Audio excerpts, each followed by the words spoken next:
സ്വർണ്ണക്കൊള്ള കേസിൽ ശബരിമല മുൻ അഡ്മിനിസ്ട്രേറ്റീവ് ഓഫീസർ മുരാരി ബാബു അറസ്റ്റിലായിരിക്കുകയാണ്.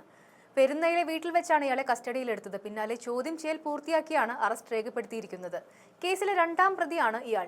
ദ്വാരപാലക ശില്പപാളികളും കട്ടിളയും കടത്തിയ കേസുകളിൽ ഇയാൾ പ്രതിയാണ്. നിലവിൽ ഇയാൾ സസ്പെൻഷനിലാണ്. ചോദ്യം ചെയ്ത് വിട്ടയക്കുമെന്ന സൂചനയാണ് ആദ്യം ഉണ്ടായിരുന്നത്. എന്നാൽ നിലവിൽ അറസ്റ്റ് രേഖപ്പെടുത്തിയിരിക്കുകയാണ്. അറസ്റ്റോടെ ഗൂഢാലോചനയിൽ ഉൾപ്പെടെ നിർണായക വിവരങ്ങൾ ലഭിക്കുമെന്നാണ് SITയുടെ പ്രതീക്ഷ. 2019 മുതൽ 2024 വരെയുള്ള ഗൂഢാലോചനയിലെ പ്രധാന കണ്ണി മുരാരി ബാബുവാണ്. വ്യാജരേഖ ചമച്ചതിന്റെ തുടക്കം മുരാരി ബാബുവിന്റെ കാലത്താണ് എന്നാണ് റിപ്പോർട്ട്. ഉണ്ണികൃഷ്ണൻ പോറ്റിയുമായി മുരാരി ബാബുവിനെ ഒരുമിച്ചിരുത്തി ചോദ്യം ചെയ്യുമെന്നാണ് വിവരം. മുരാരി ബാബുവിനെതിരെ പോറ്റി മൊഴി നൽകിയിരുന്നു. മുരാരി ബാബുവാണ് ശ്രീകോവിലിന് ഇരുവശത്തുമുള്ള സ്വർണം പൂശിയ ദ്വാരപാലക ശില്പങ്ങൾ ചെമ്പ് തകിട് എന്ന് തെറ്റായി രേഖപ്പെടുത്തിയത്. 2024 ശബരിമല ദ്വാരപാലക ശില്പത്തിലെ സ്വർണ്ണപ്പാളികൾ നവീകരണത്തിനായി ഉണ്ണികൃഷ്ണൻ പോറ്റിയുടെ കയ്യിൽ കൊടുത്തുവിടുന്നതിന് മുരാരി ബാബു ഇടപെട്ടതായി ദേവസ്വം വിജിലൻസ് കണ്ടെത്തിയിരുന്നു. കൂടാതെ ദ്വാരപാലക ശില്പം നവീകരണത്തിനായി ഉണ്ണികൃഷ്ണൻ പോറ്റി വഴി ചെന്നൈയിലെ സ്മാർട്ട് ക്രിയേഷൻസിൽ എത്തിക്കാൻ മുരാരി ബാബു നീക്കം നടത്തിയെന്നും കണ്ടെത്തിയിരുന്നു. സ്വർണ്ണക്കൊള്ളയുമായി ബന്ധപ്പെട്ട് നേരത്തെ ഉണ്ണികൃഷ്ണൻ പോറ്റിയുടെ സുഹൃത്ത് അനന്ത സുബ്രഹ്മണ്യത്തെ SIT ചോദ്യം ചെയ്തിരുന്നു.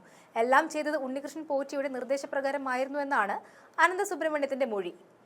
പോറ്റി പറഞ്ഞതുകൊണ്ടാണ് പാളികൾ ബംഗളൂരുവിൽ കൊണ്ടുപോയതും നാഗേഷിന് കൈമാറിയതെന്നും അനന്ത സുബ്രഹ്മണ്യം പ്രത്യേക അന്വേഷണ സംഘത്തിന് മൊഴി നൽകിയിരുന്നു. 2019 ഉണ്ണികൃഷ്ണൻ പോറ്റിക്ക് വേണ്ടി സന്നിധാനത്ത് നിന്നും സ്വർണ്ണപ്പാളികൾ ഏറ്റുവാങ്ങിയതും സ്വർണ്ണപ്പാളി ബംഗളൂരുവിലേക്ക് കൊണ്ടുപോയതും അനന്ത സുബ്രഹ്മണ്യമായിരുന്നു.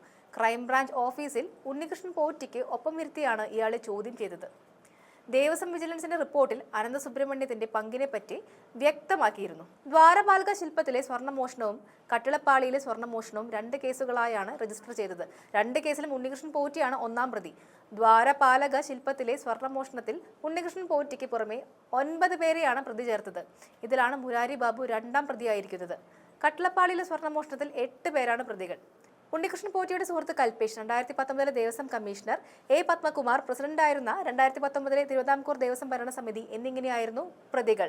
കേസിലെ ഉണ്ണികൃഷ്ണൻ പോറ്റി ഇപ്പോൾ പ്രത്യേക അന്വേഷണ സംഘത്തിന്റെ കസ്റ്റഡിയിലാണ്.